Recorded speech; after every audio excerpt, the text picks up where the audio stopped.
Okay, here we go.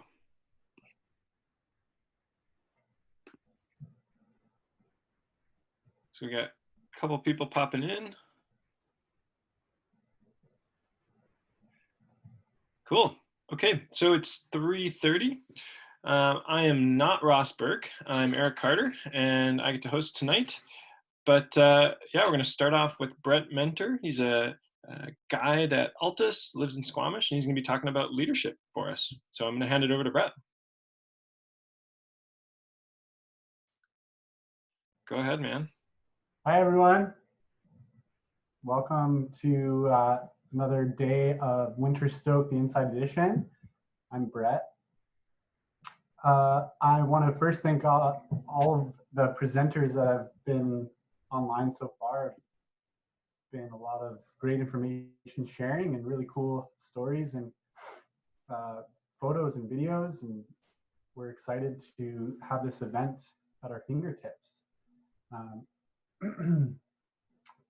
going to talk a little bit about something different than some of the other guides the past few days. I'm going to go into a presentation about outdoor leadership, and in no way is this going to be as in-depth as a lot of you might want to go, but in a half hour we're going to cover some things that I'm really passionate about, and some skills and tools that you can have when you're going out in the mountains with your friends. So if I can share my screen, let's see here.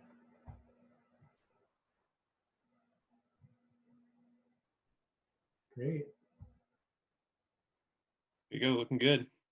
Okay, we got it. You guys can see that? Yep. Awesome. So yeah, during the presentation here, if anyone has any questions or comments, feel free to pop those in. I'm going to be pretty focused on, the talking aspect of it, but Eric's monitoring that, and I'll give 5 minutes or so for questions at the end. So please don't hesitate to put your input in there. So leadership in the mountains. So first, yeah, thanking Altus again for employing me and giving me the opportunity to guide around here on the coast. If you guys do have a minute during my presentation, you can tag me in the Instagram posts and be entered to win an Arc'teryx backpack, I believe. So we'll follow up with a little bit more info about that. Great. So cruising on in. So the intention of my presentation here today is to, start the conversation about outdoor leadership and how we can use really good communication with our partners. We're going to also look at some leadership styles that are out there, and maybe we're going to be able to pluck ourselves into a different category than we might have anticipated beforehand. And then after we talk about those styles, we're going to talk about how we can adapt throughout the day in the mountains, whether that be with friends or colleagues. And then I'm going to give you guys a few areas where you can practice leadership, even though we're in our homes as of now, and how we can work on ourselves into the future. And then I'll give 5 minutes at the end to answer any questions you guys might have. Great. Another part of why I'd like to dive into this topic is not only my passion about it, but I think there's something to be said about really working on your soft skills while you're in the mountains. We have seen a lot of the hard skills, and that's more commonly talked about when you acknowledge your experience and your skill set, but the soft skills are equally as important in the mountains, whether for recreationalists or professionals. So that's what I'm most passionate about, and that's what got me into the guiding industry is those soft skills and and working as a group to really achieve greater goals. Fantastic. So I just want to first kind of get some questions in your head and get you thinking about your own leadership out there. And so the first question is, what is your outdoor leadership story, right? Like how, let's see if you guys can see all that. Yeah. So what is your outdoor leadership story? Should I minimize these windows? Can you see these windows on here? No, we can just see your PowerPoint at the moment. That's your screen. Okay, great. So what is your outdoor leadership story? So are you a recreationalist? Do you like to go with your friends? Do you like to go for a long hike and keep it really, really mellow and not have to make any huge decisions or life or death type scenarios? Or do you push it in multiple realms? Do you go rock climbing up in far remote places and work in teams and have to really practice your leadership? So I just want you to take a minute to really address like where you're at personally. Even if you're tuning in here and you're not a skier, climber, mountaineer, anything like that, maybe you're just coming here to learn more about leadership in general. Think about maybe areas in your life that you've found challenging um, with regards to leadership, whether it's in the workplace or going out to the clubs with your friends and trying to lead the group through that adventure. So take a minute to think about your leadership story.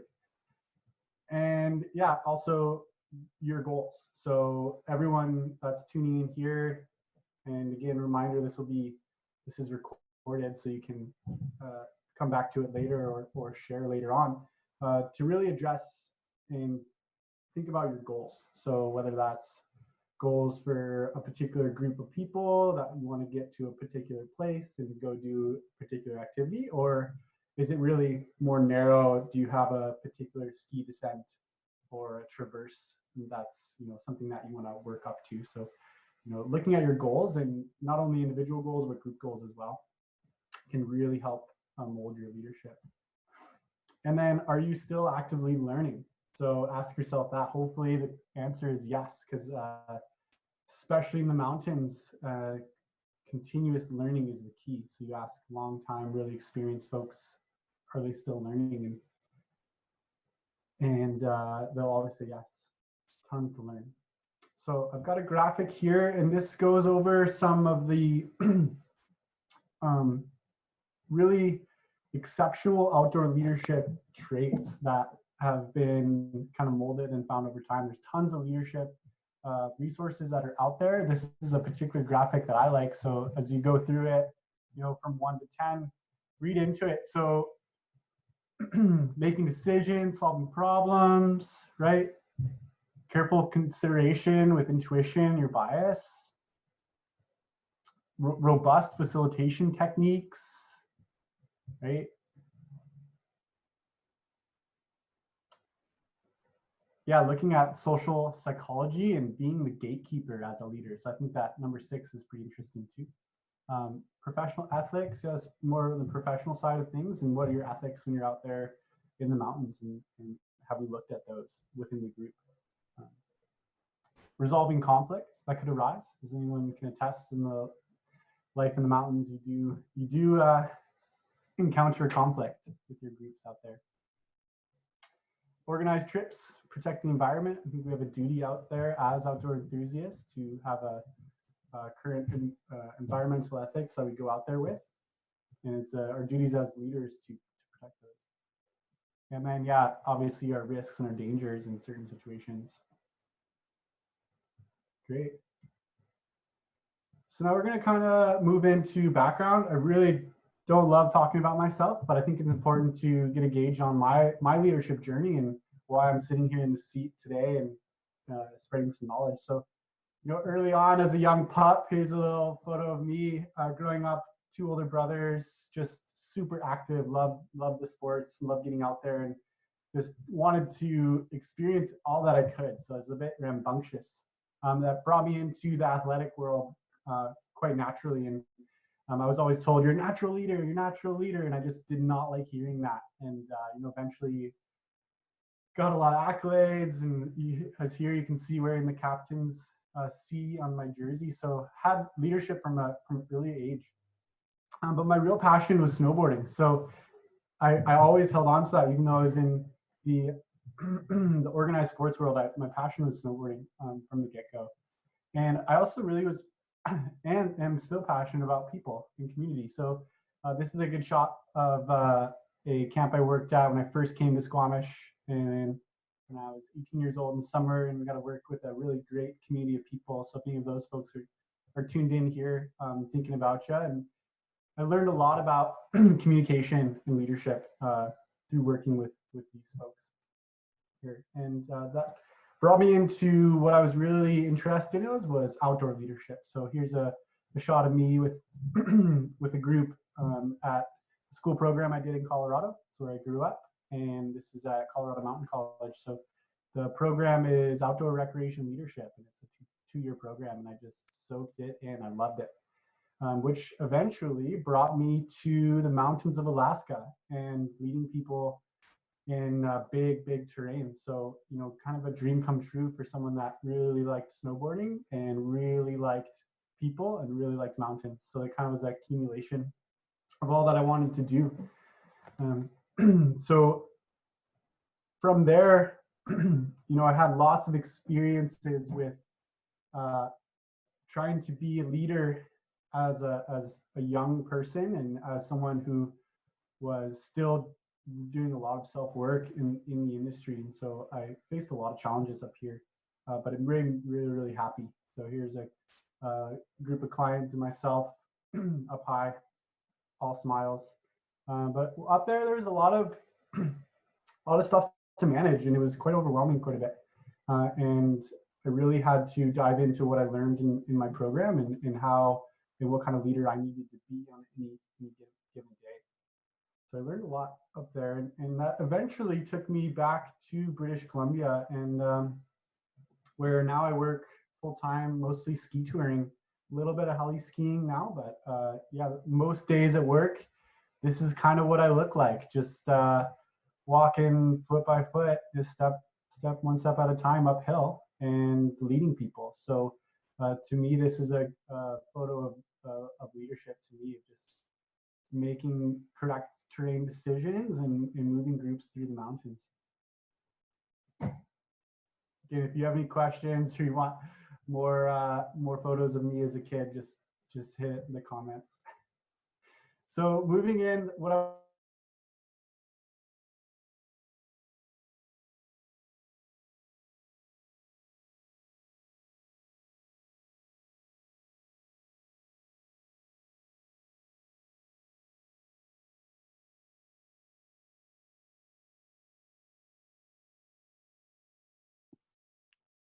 Well, looks like we lost Brett on his connection there.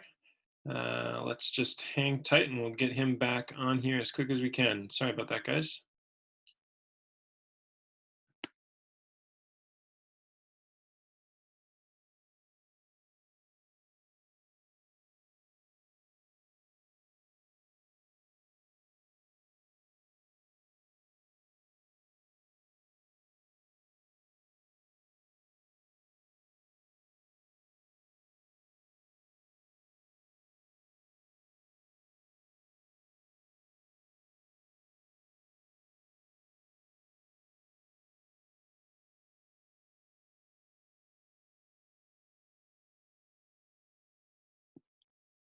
Okay, I think we've got him back.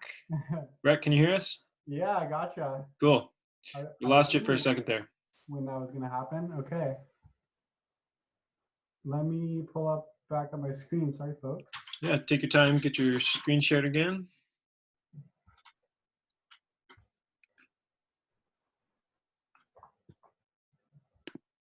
Okay, you guys can see my screen again? Yeah, there you go. All right, little technical difficulties.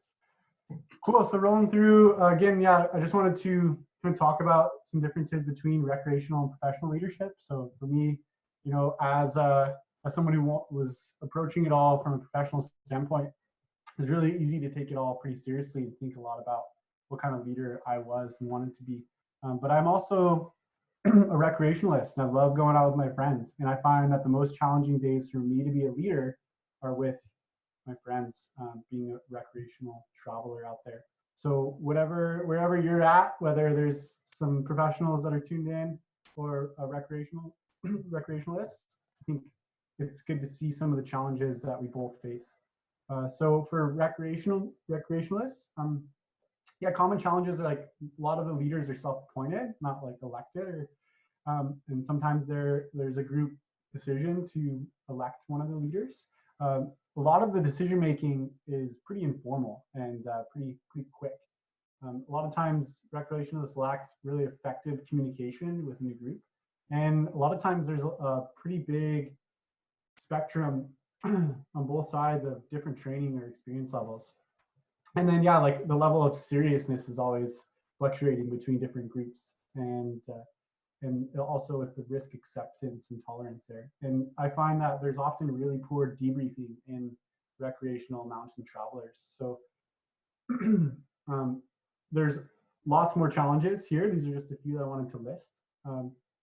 This photo is taken in the Tantalus Range near Squamish, and this is me giving a friend a belay as he down climbs. And this is a bit beyond what be comfortable for guides to do in certain situations. And so for me, this is a chance for me to be honest about being a recreationalist and having leadership challenges while I'm out there and not in the lead. Even though I might be the most experienced, I still want to make sure that everyone has leadership opportunity, and I want it to feel like I'm not working a lot of times if I'm out there just recreating.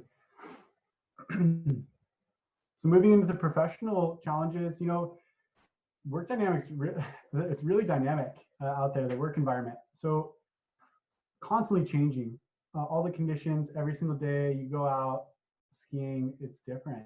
And so it can be really taxing. You don't go into the same office day after day. It's there's a lot of wild cards that are thrown at you. And then, yeah, with anything you do for work, there is financial pressure to be out there. So maybe it might be a day that you might not be out there at first, but you're there, you're working. Managing group expectations is a common challenge in the professional world. Is people sign up and pay for a certain product, and so managing what they are expecting to have in their day is really challenging. I found. And then, yeah, working alone with a group of clients, so you meet one time and see for one day, it can be really isolating, especially over the span of the season. So as a leader, feeling isolated can really bring a lot more complex emotions that's seen, and there might not be as easy of debriefing opportunities on your own. And then limited input from others. So just piggybacking, some days you're out alone making tough calls, tough decisions, and no one is watching you. It's just the clients, and they're not in position to give you like feedback on your guiding or your leadership in those scenarios. They'll let you know if they're happy still, but I think it's hard to be able to just go out day after day and not have someone that's might not be directly watching you all day and making sure that you're getting good feedback so you can learn and improve. Yeah, and then fatigue sets in, right? So I think that's a challenge with the recreationalists too. But I found that in guiding, we're out 6-7 days a week, and you do get fatigue, and that does affect the way you lead people. Picture of leading, yeah, guiding. So just talking now, moving into some of the leadership styles. This is kind of the juice of everything. So I'm gonna stop sharing real quick. Can you guys all see me? Yep. Yeah. Okay. So I've drawn a diagram here. Can you guys all see that? Yep. Pretty good. Okay, sweet. So here's our diagram. At the top, you have a cool cucumber. The right and left side, you have water and wind, and at the bottom, you have a hot tamale. So this is leadership styles that was started with Knowles, the National Outdoor Leadership School. And I really like to teach it so we can put ourselves into different quadrants and start to label what type of leader we're comfortable being out there. So on the water side, so we're going to just all place ourselves somewhere on this in one of the quadrants here. And if you're in the middle, that's fine. If you're on a line, that's totally fine. On the water side, this is going to be where you're going to live if you don't often voice your opinion. If you don't, if you're very flexible, you don't really know where you stand on most issues. But if someone asks you directly, you might give your opinion, but otherwise you'd be pretty quiet. And you might often say that it's hard for you to to state your own needs. So if that's someone or some traits that you can identify with, so that would be on the water side over here. The wind side is someone who states their opinion quite frequently. They know what they think, they know what they want, and they tell it like it is, right? So if you're someone who stands by your beliefs and says my way or the highway a lot, put yourself over on the wind side. So we have water and wind. And then top and bottom, cool cucumber, hot tamale, pretty self-explanatory there. The cool cucumber is pretty calm. Don't really get flustered that much. Even when things are really good, they might not express it. So these people are kind of the glassy pond, might not be able to tell exactly how they're doing.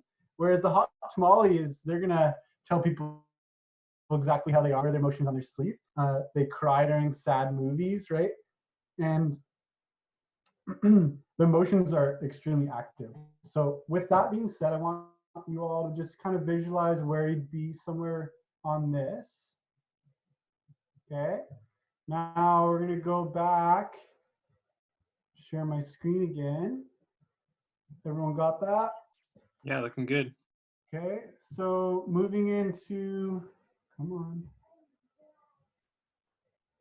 So now our styles. So pick out where you were, where you put yourself, and this is mostly on in general. And realistically, we're going to shift depending on our comfort level and what the activity is. So we're going to just relate this specifically to backcountry skiing. So top left would be the analyst and the architect. So if you're up there, kind of listen in. So some of the pros of an analyst and the architect, these people are information and opinion seekers. They're good at processing observations. They prefer to make their decisions based on facts. Usually they take a little bit more time late at night to research and to look at more data to make their decisions. Some of the cons is that the decisions might be a little bit slow, and if they don't have all the information, it might be just hard to make just any decision. So these can be a little bit more drawn out. And they like to focus on one decision at a time and not, be too overwhelmed. And another con is like sometimes they have to watch out for non-involvement or unrealistic ideas if they get into like their own tunnel vision at times too. So the analyst and the architect. So a really valuable member of a group, but usually this is the minority of the leaders that are out there. And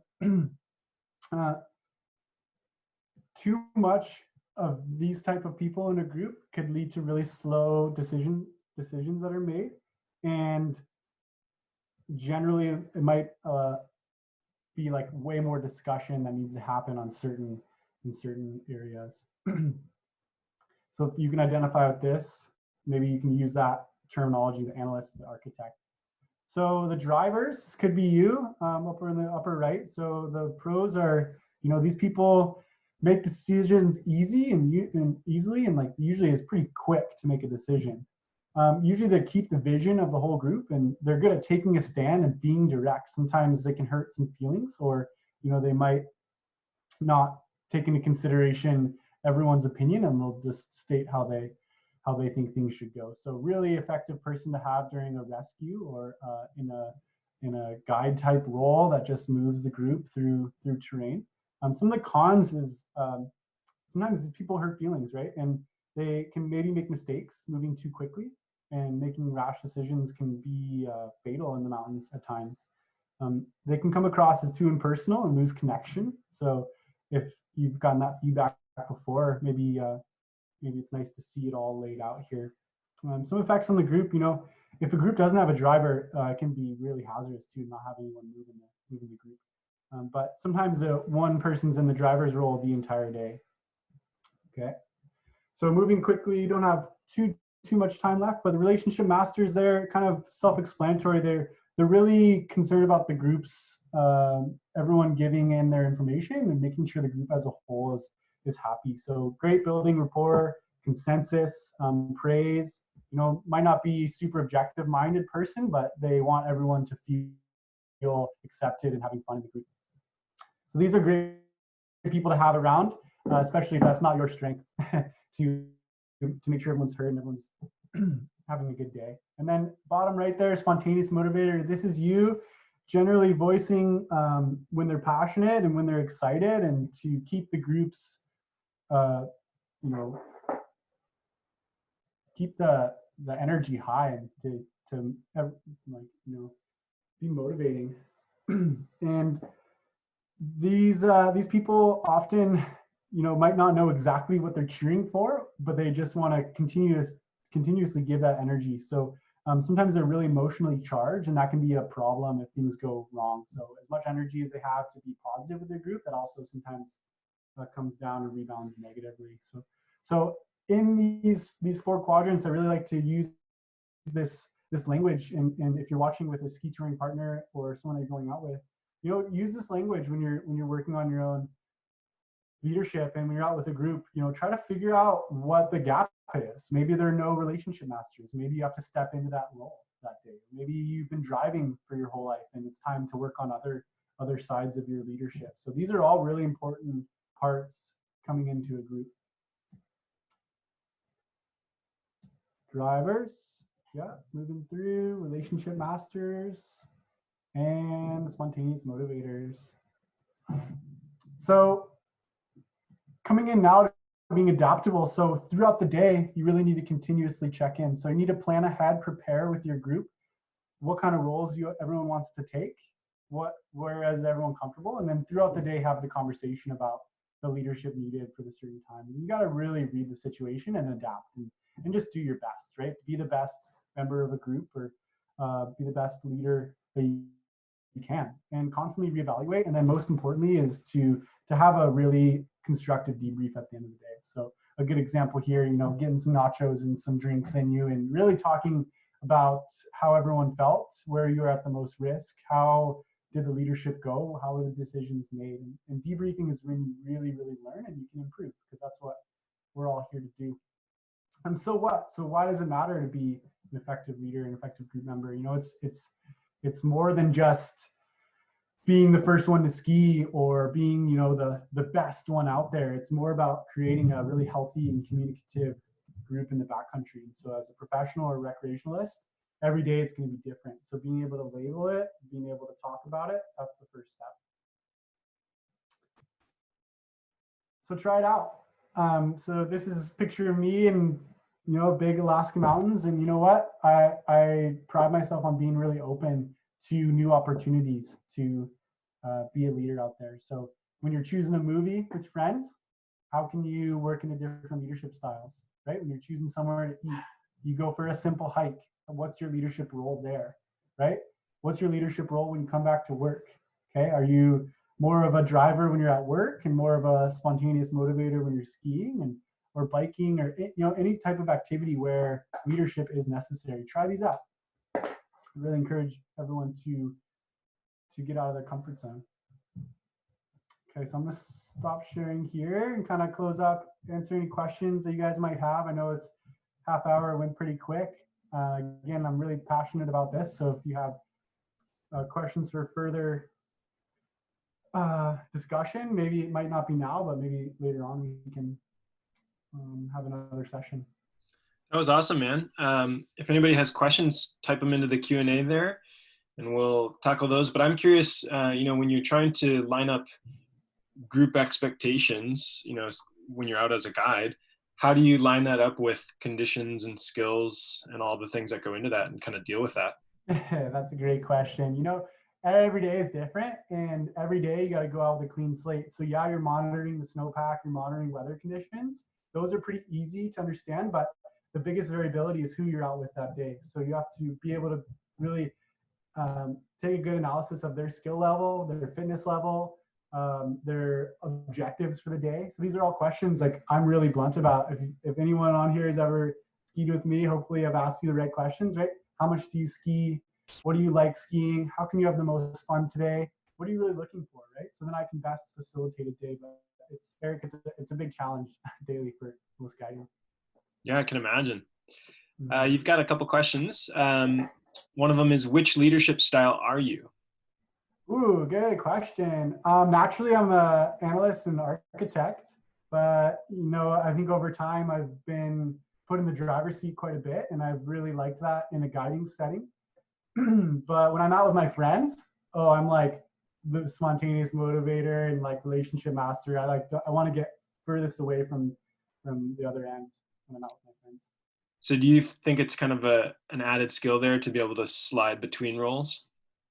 Exactly. Every situation, on daily basis, right? So that's where you can take small opportunities to practice a leadership style that you're not good at. So opportunities without big consequences, without, the thought of being publicly shamed or anything, just being out with a group that accepts you. Be like, you know what, guys, I'm just going to try to be a relationship master today, right? And do your best.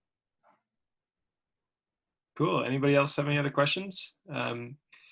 One, somebody missed where you're currently guiding and working. Oh yeah, so I live in Squamish, BC. I work pretty much full time for Altus Mountain Guides. I work on the Rock here in Squamish in the summer, and from Squamish to Whistler to Pemberton in the winter, ski touring and teaching avalanche courses, and I do a little bit of heli ski work still.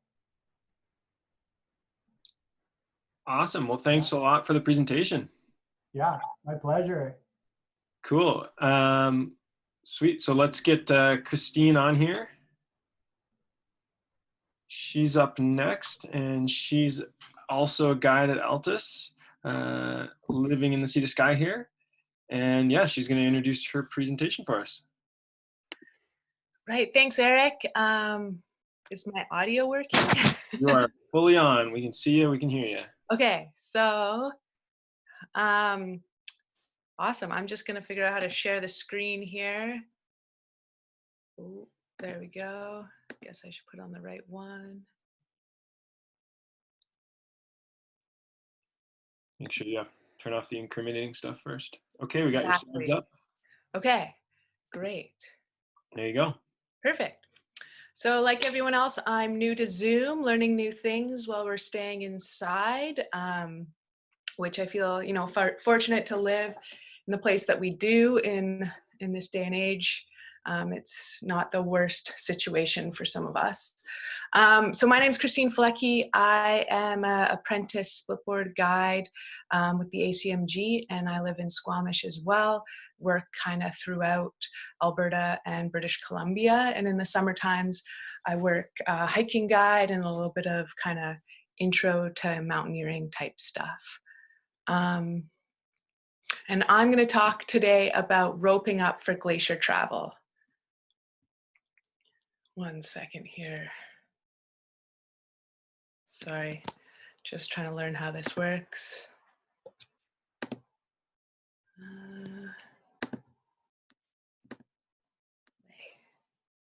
Okay.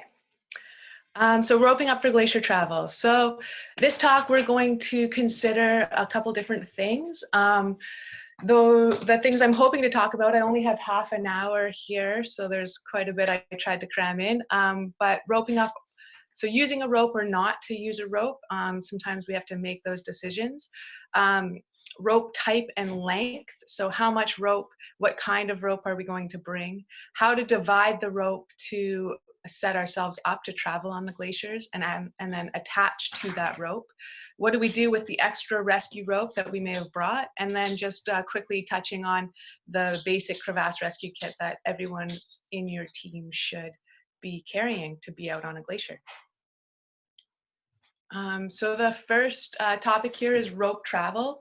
So using a rope or not using a rope. So if there are situations sometimes where we decide that maybe we don't want to put a rope on, and we're going to get into those next, but overall, we should probably put the rope on more often than we do. And I know when I think back to when I first started getting into this kind of stuff, and I probably didn't wear the rope as much as I should have, and got lucky, or hopefully was in the right terrain for that.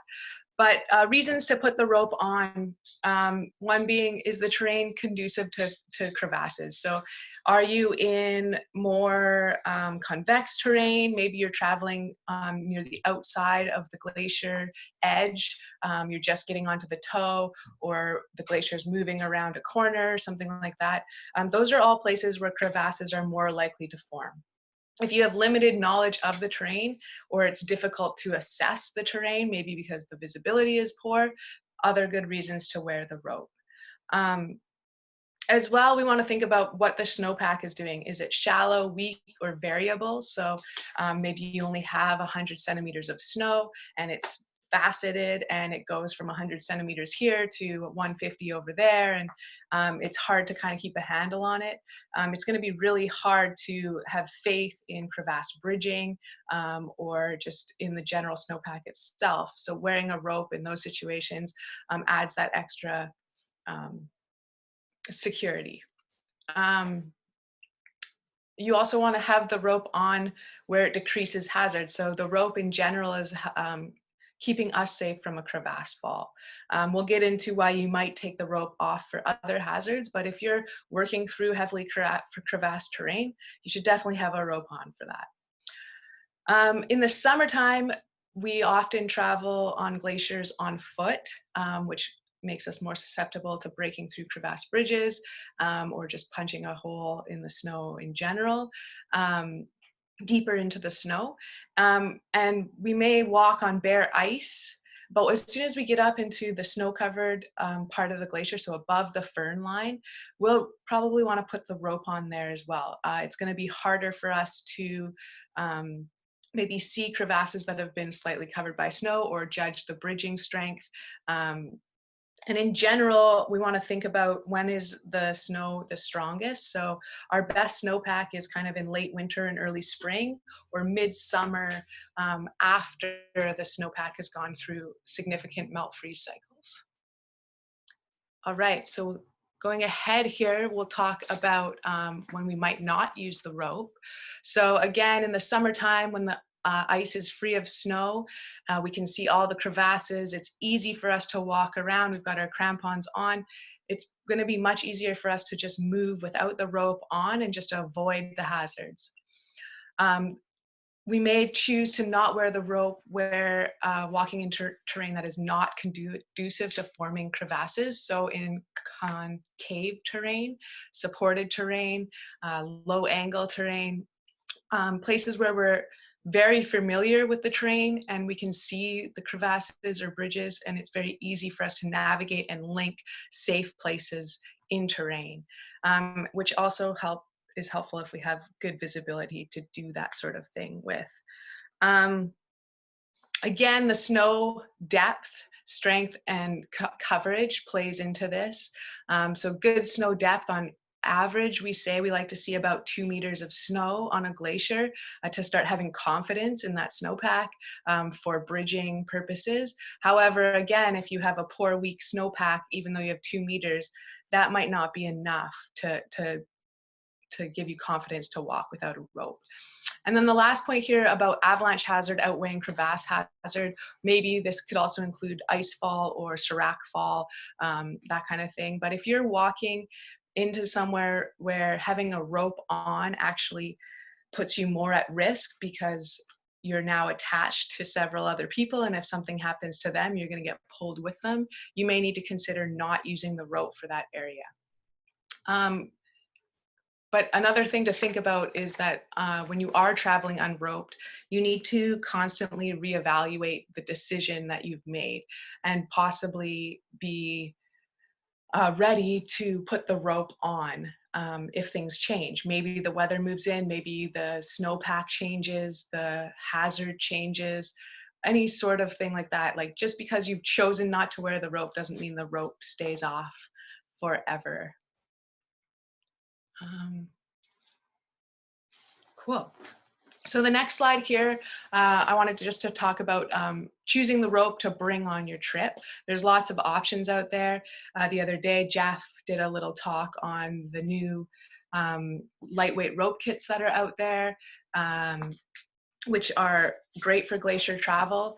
However, they're very purpose-built and they're not meant for every objective that you have out there. So the other ropes that we commonly use and have used, for a long time are single ropes or what we call half ropes. Both of these are dynamic ropes. They have stretch in them, which is good for vertical climbing, leading, if you're going to lead up something with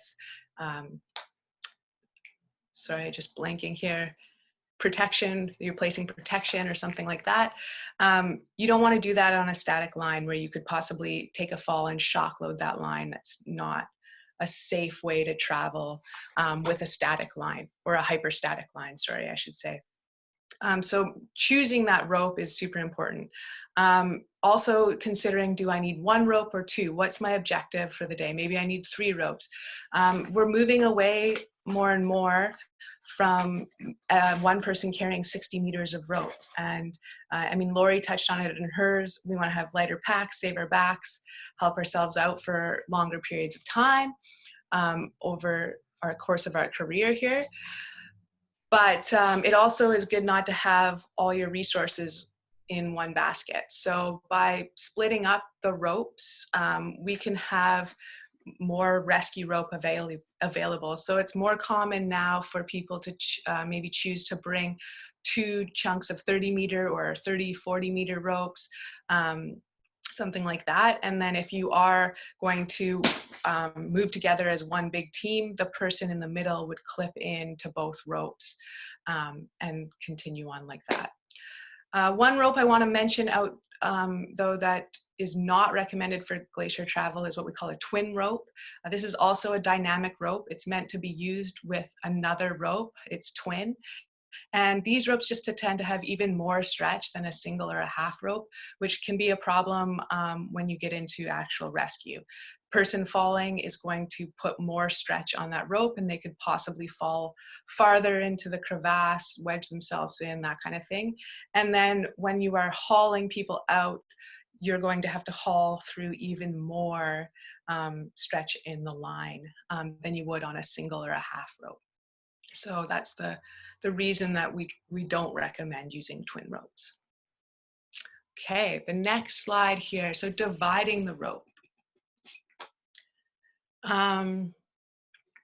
So how do we actually set ourselves up for traveling on the glacier with the rope? We need to divide the rope into equal sections and give ourselves enough space so that we are not all standing on a crevasse or a bridge at the same time.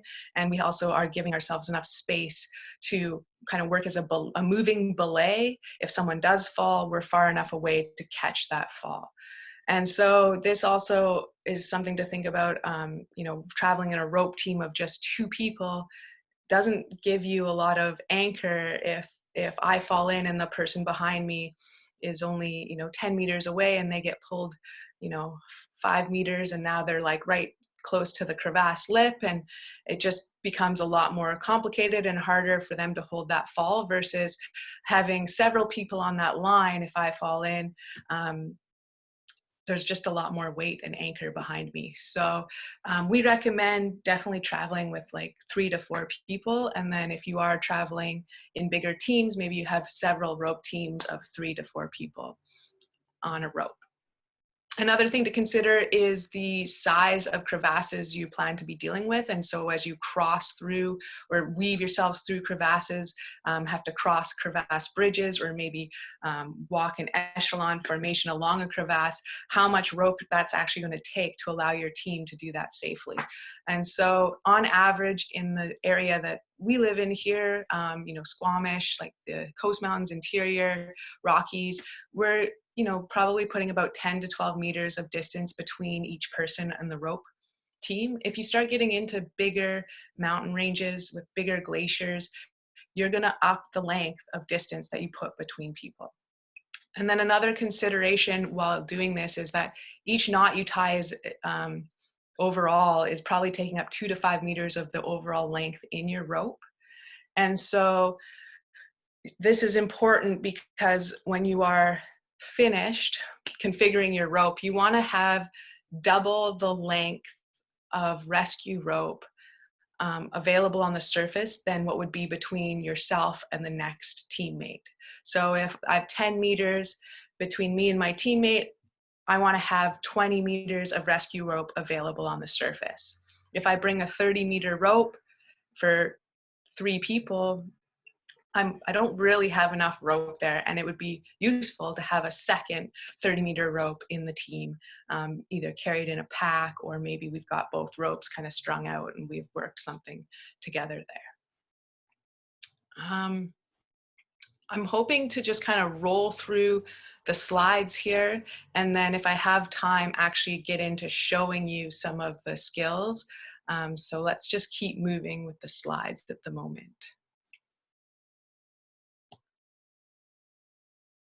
Okay, so the next slide here is attaching to the rope. So some considerations here are tying in versus clipping into the rope. In general, in glacier travel situations, we tend to clip into the rope. We do this for several reasons, most of them being that we want to be able to quickly escape the situation if we needed to. So this is more so if you actually had to do crevasse rescue, you would be able to get off of the line easier than if you had tied in. If you went over knots with Ross the other day, he probably talked about a couple, and in the lightweight rope kit as well, you know, the tie-in knot that they suggest is a barrel knot there, a figure 8 on a bight, or an overhand on a bight. I think the Petzl manual talks about people who are in the center of the rope or mid rope, clipping in using a clove hitch to do so, which is acceptable. It's just that if you have to escape that rope, it's going to be a lot harder to get out of a clove hitch than it would be to get out of a figure 8 or an overhand on a bight. So something to consider.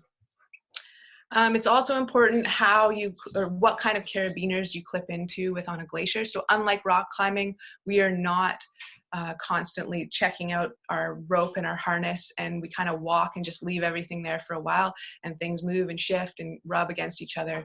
And so we need to be careful with the carabiners that we use. So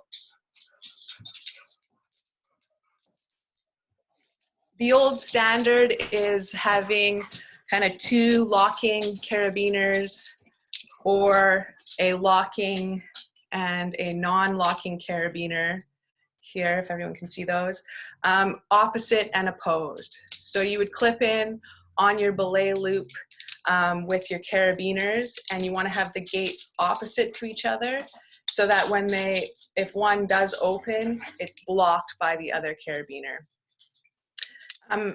Having a nice small knot to tie into here, which is what the barrel knot is nice for. It actually acts as kind of what we call a captive eye and keeps the carabiners from being cross-loaded. So if you tie a figure 8 on a bight or an overhand on a bight, having that loop at the top being quite snug is also going to help with that.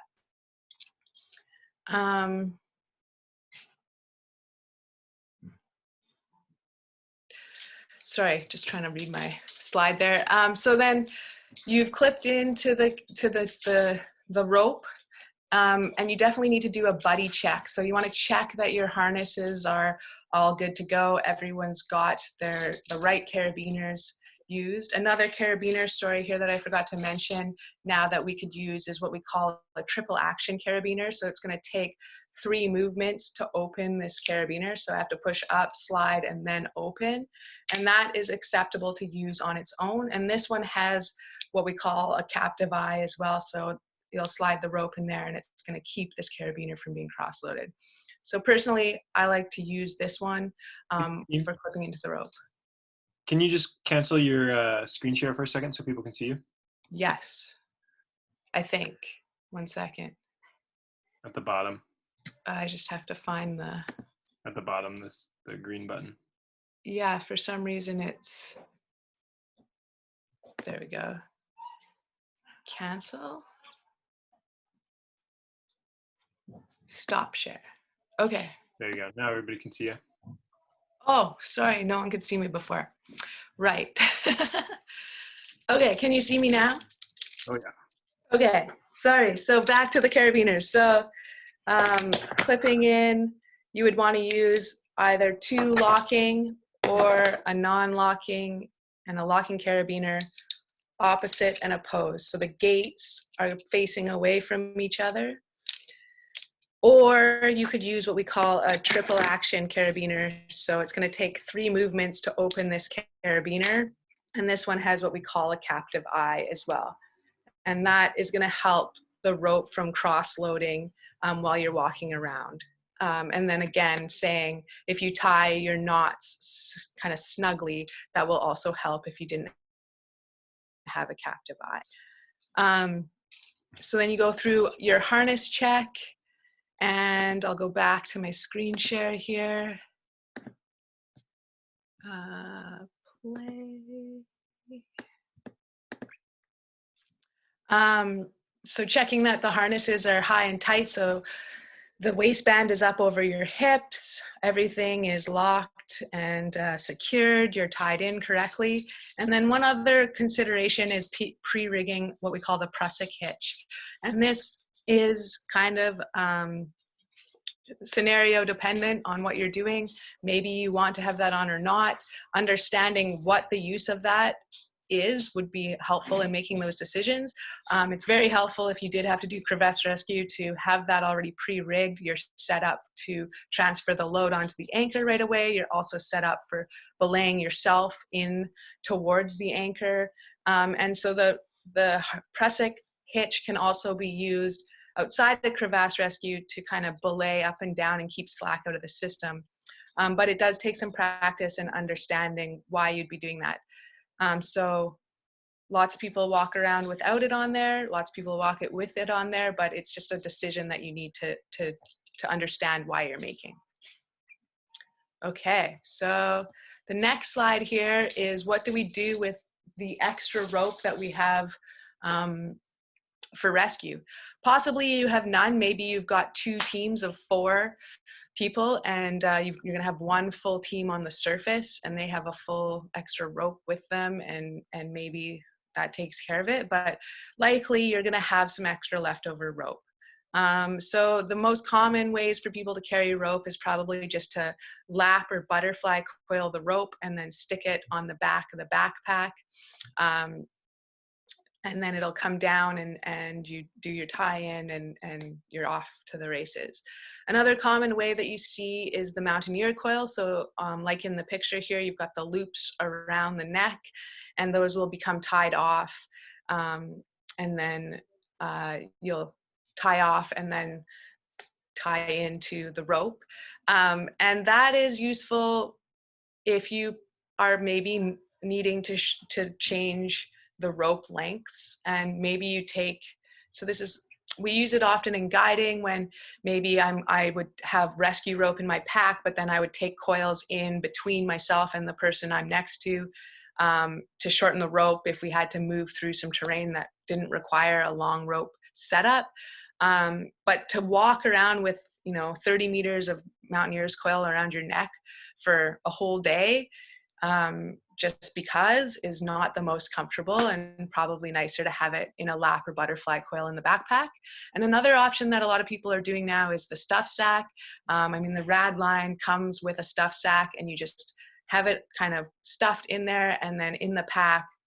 And if you do need the rope, it just pulls out of the pack nice, quick and easy. And that's a really nice way to carry the rope as well. All right. So then the last slide here that I have is kind of the minimum requirements for crevasse rescue that you would need. So in general, whoops, sorry, I'm not sure what just happened. Play. In general, obviously you need a harness. And if you are choosing not to wear the rope on a glacier, it's still a good idea to have your harness on with your carabiners set up to clip into the rope so that you're ready to go if you need to. You're going to have locking carabiners in there, non-locking carabiners. On average, people bring 4 lockers, 4 non-lockers. This can get, pared down or changed, or maybe you bring more depending on how many people are in your group. 2 people in a team, they're going to need more gear on their own person than 6 people in a team, because if you're just one person rescuing, you're going to need to have everything available to you to rescue. So something to think about. And this also takes a lot of practice. I wouldn't recommend paring down your rope kit if you are not super experienced with how to kind of improvise if something goes wrong. So in general, 4 locking carabiners, 4 non-locking carabiners. Usually you want to have about 2 5-meter prusik cordelettes. And this prusik cordelet diameter will depend on the diameter of rope you choose. So with the newer hyperstatic cords, we're having to go down to 5 mil prusik cord with that. You probably want to find something nice and supple, make sure it grabs well. And then it's also good to have a 1.5 meter prusik cord as your personal prusik. Some people are using what we call hollow blocks or pre-tied different types of cordage there that they're using as a personal prusik for kind of a backup belay on a rappel or all sorts of other things there. It's a good idea to have 1 nice big long sling in your kit, maybe even 2, an ice screw, an ice axe, and then crampons, which would be dependent on your objective and time of year and stuff like that, but something to definitely consider. And then the optional stuff here is when you start getting into more gadgety type stuff. So to make your crevasse rescue easier, you could add a pulley to your system, you could add a micro traction or other ratchet variations. Maybe you bring a T-block, you bring another sling, you choose to bring like an ATC or guide ATC device and that sort of thing. So that is my slideshow. How did that go there for everyone? Looks Awesome. like we a couple questions here. What time are we at? 4:30, is that pretty much my time? No, you can answer some questions. Okay. Yeah, I don't know that I'm gonna have time to really get too much into showing you how to divide the rope and that kind of stuff, but Altus has great crevasse rescue courses out there next winter. So let's take a look at some questions here. So the screen is still on the PowerPoint. Oh, got that. Okay. What is an ice screw? Can it be used as an anchor? Okay, Heather. So ice screws can be used as anchors, not usually on their own, but if you, an ice screw is basically what it sounds like. It's a screw that you drill into the ice and then it has something you can clip onto.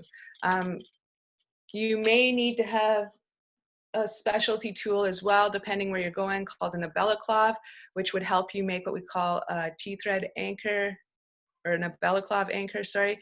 And these two things compared, you could make one part of an anchor, or you could make, and then get into threading the anchor and putting the ice screw in. So I'm getting lost in my own words here. But another nice thing that the ice screw is good for is if you are skiing maybe unroped in the crevasse, or you fall into a crevasse and there's not many teammates above you, is I would screw this into that crevasse wall really quick, clip myself to a sling on it, and just know that at least I've got one thing that's going to keep me from falling in any further while the people up on the surface get themselves sorted. So hopefully that answers the ice screw question. In the chat here,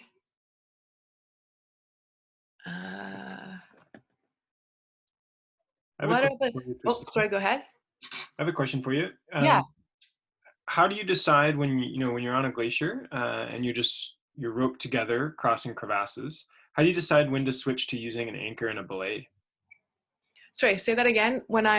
If you're on a glacier and you're Yeah. roped together walking across crevasses and potential crevasses, Yeah. how do you decide when to switch to an anchor and a belay? Okay, yeah, that's a great question. So if I'm on maybe I have to cross a bridge that is suspect and for some reason can't find a better way, that would probably require, just some sort of anchor. Maybe it's myself and just like a quick T-slot where I'm going to then use hip belay or maybe belaying off my harness would be one example. Or if I start getting into more steeper snow climbing, where I'm not actually worried about the avalanche hazard, but maybe a slip or something like that.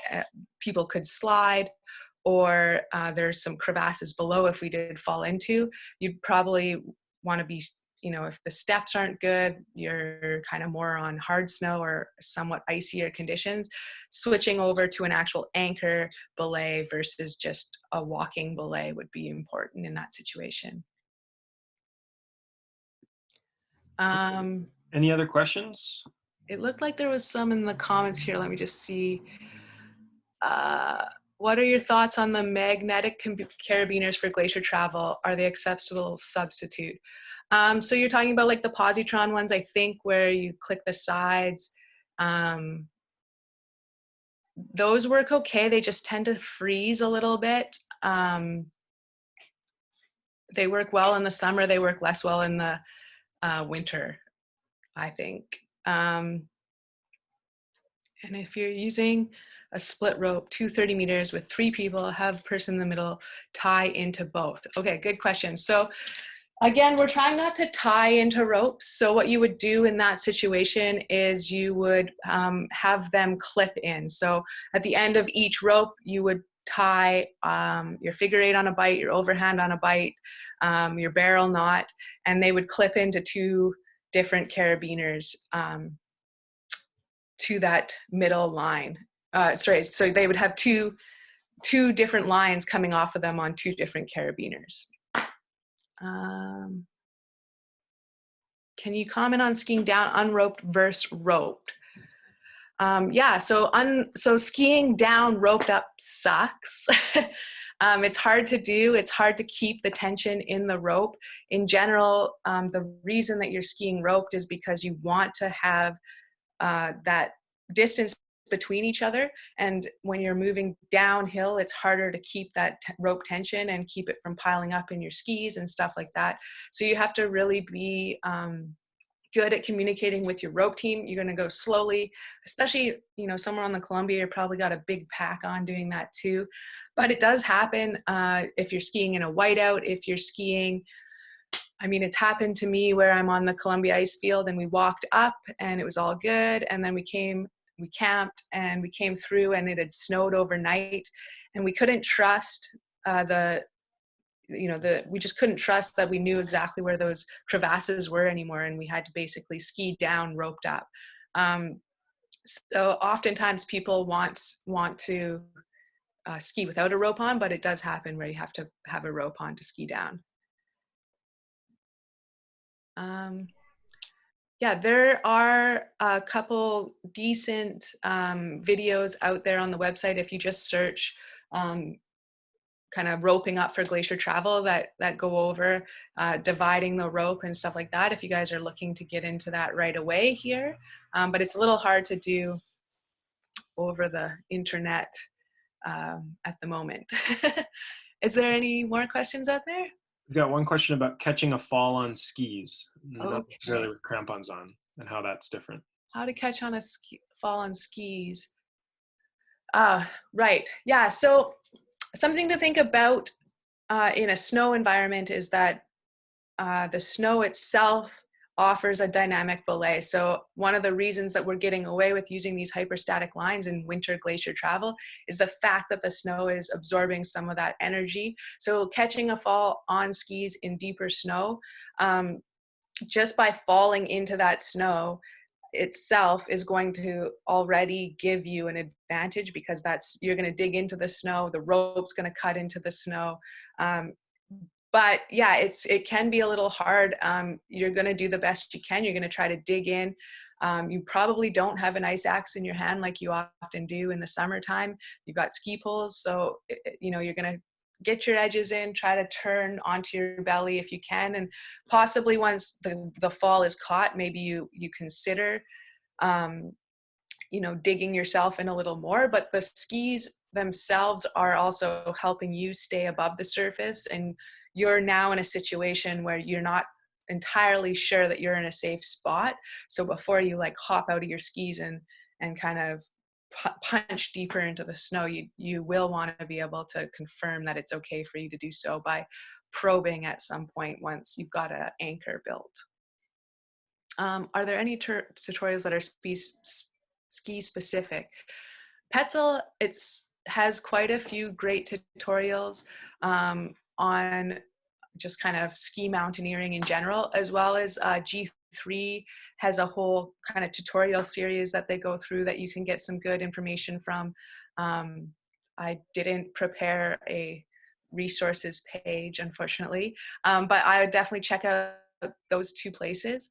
And then I would take a course in this stuff. It's one thing to learn something online, but we are continually changing the tools that we use, thinking of better ways to do things. And so it is really good if you're new to this to go and take a course and kind of get it dialed and then go and practice this, because once you've learned how to do a Z pulley once, you definitely haven't learned how to do it efficiently, because you'll probably forget in a month what you're trying to do. So cool. It looks like that's everything. Awesome. Well, thank you guys. And it's great to be allowed to get on this platform and share and connect with everyone in these times. And yeah, big thank you for Ross for organizing this, and really cool that we're able to kind of help out with our donations going to a good cause here as well. And again, for you guys, it looks like there is a giveaway with the backpack. If you comment, I think one of the instructor names, links on the Altus website on Instagram and on my Instagram as well. So it's just my name, so you can check that out. And hopefully someone wins a nice backpack. Awesome. Thanks a lot, Christine. Okay. Okay, guys. So we have just a short break here, about 25 minutes. And then we're going to have Mark and Janelle Smiley on to present their movie of Crossing the Alps. So we're super excited for that big premiere. So go grab a quick snack and a drink, quick break, and we'll be back on here right at 5 o'clock. Thank you very much.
Hi, everyone. Welcome back. I am not Ross Berg. I'm Eric Carter. I think Ross is here. Maybe we'll get him to jump in and say hi as well. But we're going to come back in and introduce Mark Smiley. And he's going to give us a presentation here in just a couple minutes. So we'll just wait for Mark to pop in, and then we'll be off and running. Looks like we've got a ton of people here ready to watch his slideshow. Sorry, movie. We've got a movie. One thing while we're getting ready here, we're going to actually switch out of the Zoom app to watch the movie. So if you have a browser window open, I'm going to drop the URL for the movie into the chat right now. So you can click that, get that open. And then we'll be able to switch once kind of Mark introduces things. We'll go back into that. I'm just going to unblock Mark here. There we go. All right. We've got a Mark, Janelle, and half of a. And a baby. So Mark and Janelle just recently escaped from the high quality healthcare in Canada back to their home in Jackson Hole, where they're quarantining. And they're going to present about a really long month of skiing that they did. Yeah, so I guess I'll let you guys tell us about it and tell us about yourselves, and then we'll roll into the movie. All right. Can you hear us okay? Yeah, we can hear you fine. We can see you. Okay. Right on. Well, perfect. Yeah, thank you, Eric and Ross, for putting this together. Let's see. I'm Mark. This is Janelle. This is our little baby, Selah. She's 13 months. And I'm a mountain guide and filmmaker and photographer, and do a bunch of different stuff. My name is Janelle. I'm a professional athlete, as well as I do some holistic coaching, and I recently became a mother. Yeah, so that kind of keeps us busy. And to, I guess, introduce the video, in 2018, we were asked to do this big mission, for lack of a better term, with a multi-country participants. There were 7 of us total. It was sponsored by Red Bull, and we each, kind of signed on, or were asked to join by the event coordinator. And over the course of 36 days, we skied across the entire Alps range, and it was like the hardest thing that we've ever done, for sure. And so along the way, or like the whole way, there was a documentary film crew that created this 32-minute film. And to date, it hasn't really been shown in the US or to English-speaking crowd, because it was mostly in German. And so in the film, you're going to see, when English is being spoken, you'll see German subtitles. And then I actually just dubbed in, or like added subtitles to when the German speaking parts of it. This is the first time it's been shown with English subtitles when the German is being spoken. So pretty excited about it. And yeah, I hope you like it. Awesome.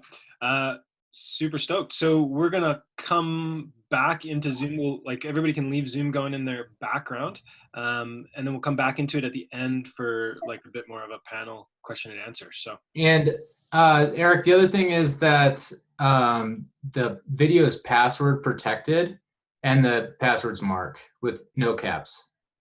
Yeah. Oh, you got that? Everybody switch to your browser, and we're going to mute our microphones here, and we're going to watch it as well, and then we'll all come back in 20-something minutes. 30. 30. There you go. Yeah. All right, cool. Okay. See you soon. Enjoy.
All right.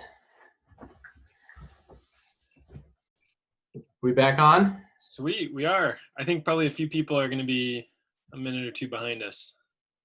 Yeah, or maybe 5.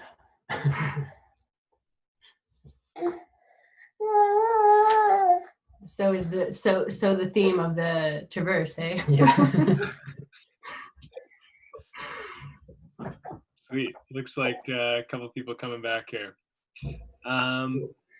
Probably, I think there's ways for people to raise their hands and we can call them in. People can do the Q&A question. Okay, yeah. The should people put it in the chat or in the question or Q&A, I guess? Yeah. Yeah, that was rad, guys. That was pretty cool to see. Had you seen that before, Eric? No, I waited for tonight. All right, Do nice. you want to go do it now? Is No, that now on your bucket list? Come on, you could do it in 30 days. Who knows? It seemed like a fun group.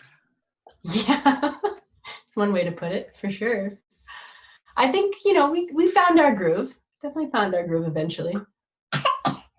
Yeah, I think the question is, are you guys still friends?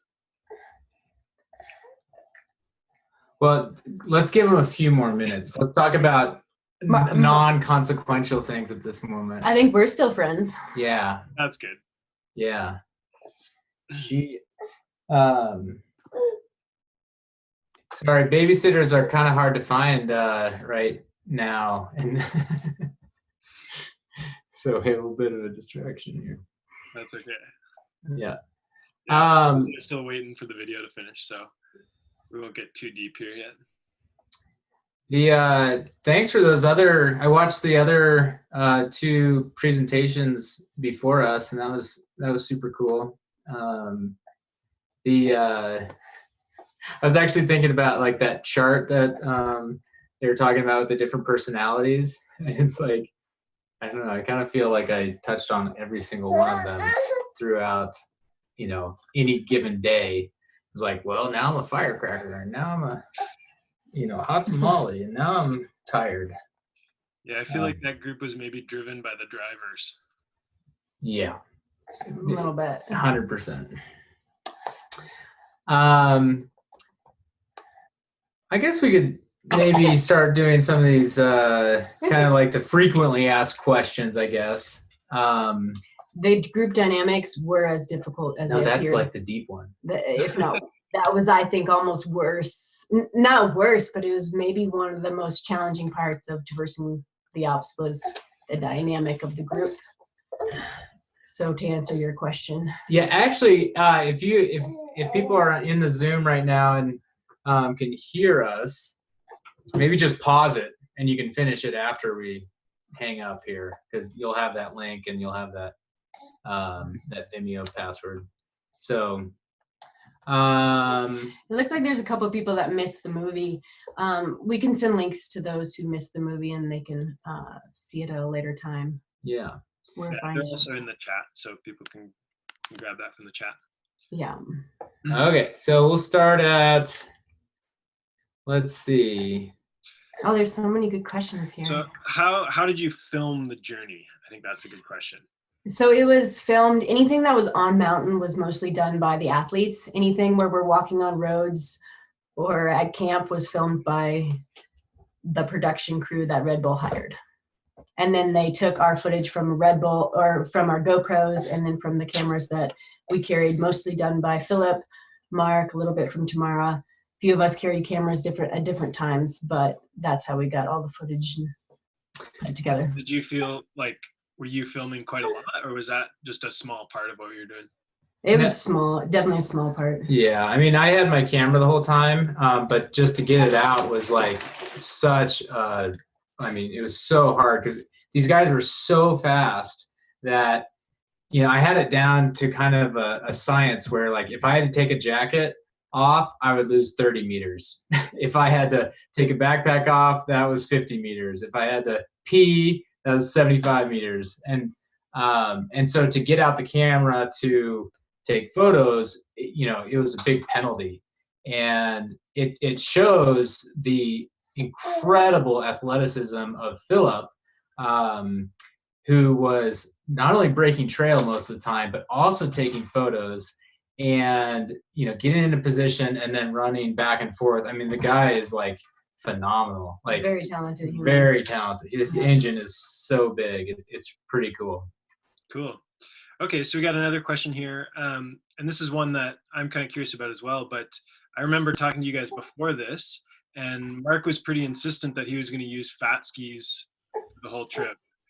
I wasn't going to touch race skis. But the question was, what was your pack weight? Did it stay the same? Like, did you pack different stuff during the during the event? And so, how did that change? The quick answer is yes, we did. We tried to go as light as possible.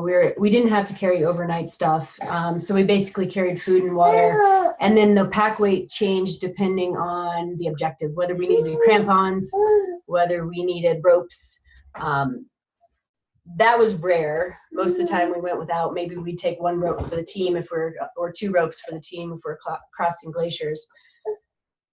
But yeah, it was pretty much like eight kilograms is kind of the pack weight, like a non-technical ski touring day. And a lot of people in North America don't realize how populated Europe is.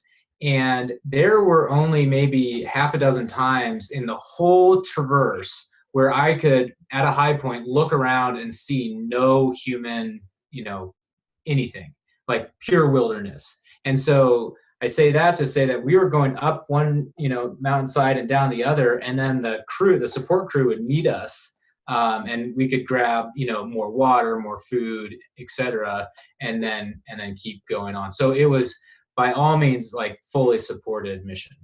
Cool. Another good one. 65 millimeters underfoot was the skis. Yeah, there was twice, I believe, on the entire traverse that we went with a 78 underfoot, and that was on Mont Blanc and another summit that we can't remember the name of. Yeah. Yeah, it looked like Mont Blanc Day was a good one for POW skis. Yes. Another good question, is this the same version of the movie that Philip and the others are showing to their yeah, it is. There are two versions. One one is for Servos TV. It's like a local Austrian TV channel, and they made a two-part, you know, like 40 minutes that is more for like Austrian pride, and it highlights a little bit more of the stops along the way and the, you know, different places that tourists can go. But I don't know if the team dynamic changed much in either version. I think that was, the discrepancy was huge. I mean, those. Yeah, that was tamed down, I think, actually. Yeah, they. So kind of rolling on that question, another one is, do you feel that the film actually, you know, accurately portrayed your experience? You know, how would you kind of expand on that footage? I would say it did do a pretty good job. I mean, the weather was really harsh and the team dynamics was really harsh. Like, I don't have anything to say about any of these guys, you know, individually, but like just the dynamic that was created through the 7 different athletes was just different approaches. You know, like I think a couple of the guys come from a very independent, speed oriented race scene. And then there was a few of us that came from more of like an expedition style teammate scene. And so there was just a break in communication you know, and also the fact that the language barrier played a huge role in it. But I also have a ton of respect for these gentlemen that pushed us, because there's no way I ever would have pushed that hard if it wasn't for these guys. And so I'm super grateful for that. Yeah, I think that needs to be said first and foremost in my mind, is that we could not have done it without these guys. But at the same time, had I been able to substitute one of them in particular with one of my buddies, back home, we would have been a touch slower for sure, but it would have been so much more enjoyable because the personality clash was just like, crazy. And they would be, so it was me and Janelle and Nuria, who's Spanish. We're the only non-German speaking. And then the Italian was German speaking. The Austrian and German and Swiss were all German speaking. And the whole event was German speaking. And so they'd have all these different conversations about where to go, what the hazards were, what the plan was, and everything in German. And then they would just like say, okay, let's go. They'd give us a quick update. Yeah. They'd be chatting for like 10 minutes. And then it's like, hey, in English, please. And they're like, we're going this way. It's like, okay. Well, and it was interesting. The English translations are always a little shorter than the original language. Exactly. Well, and the way we broke up the entire traverse was each team or each person would take a certain chunk and they would plan the route for that day. And so at the beginning, the first couple gentlemen had the routes. And so we basically kind of had to follow like sheep, especially because we couldn't understand the language. And then once we got to our section where we were planning it, it felt like we had more control, more say. And that's when the team also started to come together a little bit more. Made it easier, but it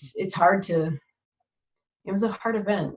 I think one thing the film didn't depict is how much fighting and yelling went on actually out in the mountains, because none of us were willing to film that, but there was a lot of that as well. Yeah. I think of Mark as a yeller. Another couple questions that are fairly similar. Someone who attended your presentation about the trip in Bozeman and is curious about any kind of further reflections now with a bit more time. And her question was specifically about Janelle, how your mindset changed after the other two women had to drop out. And that was a similar question that another person asked, as the only female to finish, and hop in the ocean at the end. What was different about it for you than for those other women to make it to the finish line? It's interesting when the other women were there, I felt this camaraderie and I felt like they were my people. And so I felt like it was I wanted to stay with them. I wanted to make sure they were okay. I don't know if it comes with like the female nurturing aspect of who I am, but I wanted to make sure they were okay and that we could all move together in I didn't want to drop anyone. And then it was interesting once both of them, when Nuria was gone, it was like, well, okay. And then when Tamara left, that really kind of broke my heart because she just had the most incredible spirit and she was fun and she was funny and had a great attitude. And then when she dropped, I felt a little bit alone, but I also felt like I didn't have any responsibility anymore to look after anybody. So it was this weird feeling alone, but also giving me a bit more freedom to just go my pace and just focus on trying to keep up with the boys, I guess. Mark, did you ever feel like quitting? Well, every day. We were literally walking along the road, maybe like day 12, 13, 14, 15. And I was hoping that a car would come along and clip my elbow and break my arm so that I'd have a good excuse to stop. It was that painful and that like intense. And then once Tamara dropped out and Janelle was the only woman, it was like, Janelle and I were walking together on the road again, and this is day 21 now.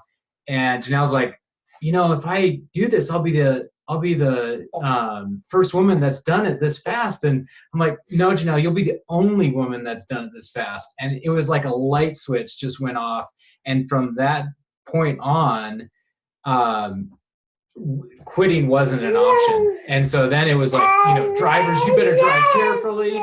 You better not clip my elbow. We were looking out for poisonous snakes. It was just like, oh, and Selah's saying something. Yeah, she's very enthusiastic about this. How were the athletes chosen, and did you meet them before the trip? They're all chosen by Helly, who organized the event, and he and I met in 2013 13 at a different race that we won. And so, yeah, he coordinated all of it. And we didn't know anybody before, aside from what you can learn online about somebody. So it was 6 strangers and a couple, at the start line. Nice. Did you have any fun skiing? What's that? Did you have any fun skiing? Oh yeah, totally. That's good. Like there were like 4 minutes of pure fun in 36 days. Oh, sure. come on. There's more than 4 minutes. No, it was type 2 fun, and you're on rando race skis. So instead of like going skiing fall line, you're skiing across to get to the next spot, sooner. Well, it's a traverse. That's what it's a traverse, yeah. No, but we had a lot of fun skiing. There was definitely some fun powder shoots where we skied down and we're like, oh, we should do that again. Yeah, can we lap that? And it's like, no. No, we're going. Yeah. Janelle, what was the high point? The high point? Yeah, of the trip. Not literally, but yeah. Like elevation. Near Mount Blanc. I really enjoyed spending time skiing with Tamara, and then also just some days you just be out there and you just be gliding along and you're just looking at the mountains and you're kind of in your own little world. It felt almost like spiritual. It was surreal. I want to answer this one. Since you're a mountain guide, what made the decision to hire a guide from Mount Blanc? And that wasn't my decision at all. Like all of this was in German, and then we show up. Like I think it was like I found out about this plan like 20 minutes, at like 1 a.m. or whatever it was when we started. And it's like, who's that guy? It's like, oh, he's the mountain guide. And we had hired him specifically to get through the lower section because we started way lower than most people do on Mount Blanc, and we had to go through this forest. And he knew the way through the forest, but it was rude for us to hire him because we had been crushing we were just in a different engine, kind of like if you're hiking the whole Appalachian Trail or the PCT, and then you invite your buddy from high school to join you for the last week of it. It's like, you can't keep up with that. Like you've shifted into this gear that you didn't have before. And so it was rude to invite him. Right. So there's quite a few questions here about your kind of guide role within the group. Seemed like you were the leader of the group in terms of decision making. Did you feel that way? And is that you in play? Yeah, no, I wasn't the leader. I was the only mountain guide, but the first section of the whole tour was laid out by David and Philip because it was their home country and home area. And so I didn't have any maps. I didn't have any route plans. And we were doing, like 50 kilometers a day, every day. And so there's no time to really plan. And so it was just hold on. And we had people along the way that would, be locals or whatever, that would come in and kind of, help us either break the trail or find, the path of least resistance. And the whole, the crazy thing that I mentioned in the movie was that Italy has certain rules that if you're a mountain guide and you cause an avalanche or you cause an injury, it's a criminal offense. And so you're on the line as the professional to both take care of your group and any run-out zones below your group. And I guess guides have gone to prison because they sent avalanches down that, had negative impacts with other people, and they're the ones responsible. So that was like, wait, what? I have no control of anybody, yet I'm the one that's supposed to be in control. It's like, ugh. Yeah. And so did you ever have to, like, were you ever able to kind of change the direction of the group or affect how those other guys were going based off that kind of risk management calculation that you were doing the whole way? There were a couple of times where we broke up and went different directions because our risk was different. Yeah, the tolerances were different, and it was like a 2 p.m. on a hot spring day, and half of this avalanche is already wet slid, and Benny wanted to go like up the other half of it, and we're all the rest of us were looking at him like, no, we're not doing that. And he's like, this is the way I planned. We're going this way. And so the rest of us went a different way. And Benny takes off. And of course he gets, he didn't get avalanched, thankfully. And he got back to the RVs sooner. And he was like, it was fine. I'm like, okay, buddy. Yeah. So it was, I don't know. You just, you had to pick your battles, and I kind of chuckle at any type of avalanche course when they start talking about human factors and like decision processes and everything. It's like you just throw all of that away if you want to cross the Alps in 36 days, and you just kind of hope for the best. But there was probably at least a half a dozen times where it was like, I might die here. There was a lot of risk. Yeah, and it's like, and if I die here, and that like report is going to be like, what were they thinking? And it's like, geez, this is like, yeah, one and done. Well, we're psyched that you didn't die. I feel like the movie kind of glossed over the part where he says he fell down the north face of Mont Blanc. It wasn't that big of a fall, really. We're going along the cornice on the top, and there's, we're all in a line. Benning's in front of me, and next thing you know, he's just gone. He just dropped through a cornice. He fortunately arrested himself before he slid too far and was able to get back up, but that added a level of. Yeah, and the funny part about that one, Benny was the big antagonist in my mind, and I still like, but we had two ropes, right? I had a rope as the guide, and then the Chamonix guide had a rope. And then as the Chamonix guide, started falling back, I'm like, hey, Benny, you want to take the guide's rope so we have two? He's like, I've climbed this 5 times. I don't need a rope. And then he falls off the cornice, and I hand him a knot, and he clips in. It was like, yeah, okay. Let's just say Mark and Benny. Yeah, we're two egos. The entire time. Yeah, fair enough. 2 good questions about kind of route planning. One is that the route tended to use the valley floors, and curious if that was kind of just a condition thing or trying to manage just the total stats and elevation gain. And then how different was the route from the 70s route? Yeah, so the first question, the Alps just have a lot of valleys, and we were we were kind of like tied to the group, so we weren't spending nights out in the mountains, and so you'd have to go up one valley or up one ridge, and then to the next valley, and it's not like these valleys are every 10 kilometers, and sometimes you have to reach, sometimes you have to cut it short, and then avalanche conditions would cause us to do, I think it was like 80 kilometers or something of road walking, because we got up to this pass and it had snowed like this much. And so we had to backtrack down the valley over the road and pick it up again in a different location. And so that was pretty big. That was, I think, the one time where we were like, well, Philip set off an avalanche that nearly took him out. And it was the first time where the guys were like, oh, let's turn because of avalanche danger. And that was a wise decision. Yeah. And but as far as like percentage of variance, I would say it varied maybe 10 to 20%, I'm guessing. But we tried to stick to it pretty close. Mm-hmm. But then it got to the point where it was like, we were at a high point and looking at this valley or this valley, and this is a valley that they went up. It was like getting all this sun exposure and you could see avalanches, and this valley looked more tempting. And so it was like, yeah, let's go that way. And so we were free to make those decisions, which was great, because to just try to replicate what they did, it's not going to happen because, conditions change. Yeah. And how much of that expectation, and just expectations in general or goals was kind of set out by the Red Bull side of things?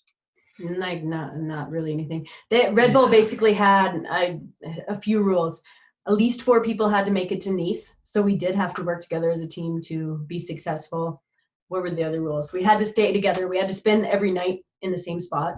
So if we broke up during the day, that was fine, just as long as all of us made it to the same point. And then the other one was we had 62 kilometers each that we could use as, they called it the Joker. And so you could get in the car and you could get in the car and skip 62 kilometers because that's what the 1971 guys did. They used cars, and they actually used a helicopter as well at one point But in Zermatt. they kind of hid that under the carpet. You know, and then they said they did it in 41 days or 40 days, but they really did 42. Anyway. I mean, like one example is we finished in Courmayeur and we wanted to climb Mont Blanc, but that side of Mont Blanc from Courmayeur was not safe during the 24-hour period we were there. And so we all got in a car, went under, the tunnel and climbed it from the Chamonix side because it was safer. And then we got back in a car and drove back and continued on. So there was a few tiny, like, I don't know, I'd say maybe that was the only time we actually did that. Well, there was another time I used my joker was I sprained my ankle like on day 4 or 5, like pretty badly. And I'm having to walk on this thing. And we had to walk, I think it was 19 kilometers after we had done a 3,500 meter day. And I was just like dying. It's like, I need to take it. And so that kind of helped me, get another hour or so of rest, which made a difference. Yeah, totally. Another good question. How did it feel after the expedition? Kind of like after any big event, you get home from summer camp and you're a little depressed. What was the feeling there? When we finished in Nice, we got a hotel by the beach, and for 2 days we just basically pigged out on the buffet. And then I don't know, we took 4 or 5 days of like not moving, and then we went for a hike, and on the descent, Mark cramped up so bad he could like not make it down the mountain. So if you do a giant event like this, don't just like stop cold turkey, like, slowly taper. No, it was, yeah. I mean, I think our bodies were forever changed, and it's definitely our mindset has been forever changed. Yeah. Where big days aren't as big as they used to feel. Well, and then we came home, and 10 days after we finished the Traverse, and we're like, well, shoot, we could go climb the Grand Teton and ski it. It's only a 7,000 foot day, and our average was closer to 88. And so we went up there and got to the top, and I tried to make jump turns, and I was just so mentally exhausted that I ended up almost sidestepping the whole thing down. And I'm like, I just got nothing left. I don't have any more try hard. Like mentally, I was just done. And a month later I got pregnant. So there's that. Fair enough. Couple questions on how you guys trained for the trip. What did you do to get ready for it? Well, we actually talked to you about that. And I think your response was just ski a poo-poo ton. And that's what we did. We followed the Eric Carter training plan, and it worked wonders. Yeah. And we, so, I mean, it was all about big days. And there's a mountain here in Jackson called Taylor, and it's 3,200 feet or 1,000 meters from the parking lot to the summit. And it's a good day it's a good tour to go up and ski that once. And for training, I did it twice, and that was like a big deal. But then it turns out our average was doing it 3 times. So it was like, oh man. But yeah, we skied a ton, and like the callus that fell off my heel in July was like. Well, on the vert, we did a good job of getting vert here in the Tetons, but what we didn't anticipate or plan for was the mileage that we covered. Like we just didn't have, 20 to 30 kilometers, which is closer to 20 to 40 miles under our belt. And so I think that was what ended up kind of getting our attention at the beginning of the Traverse. Yeah, here's a question about the summits that we were trying to go for. And we were trying to go for all the summits that the 1971 team did. And we got one that they didn't. And then we had pretty bad luck with 3 significant ones, getting about 100 meters away from the top of Mont Blanc. Pitts Palou was in the movie, and that was fully just like blown out. I mean, we had 25 days of nasty weather in 36. So it was kind of brutal, but we did try to, essentially they picked all the significant mountains along the way, and we got some that they didn't, and they got some that we didn't. Cool. Sweet. Well, I'm gonna finish up with one last question, kind of the most obvious one. Once all this quarantine stuff is done, what's kind of next on the horizon? Do it again. Try to do it Really faster. faster. We're gonna go Nice to Vienna this time.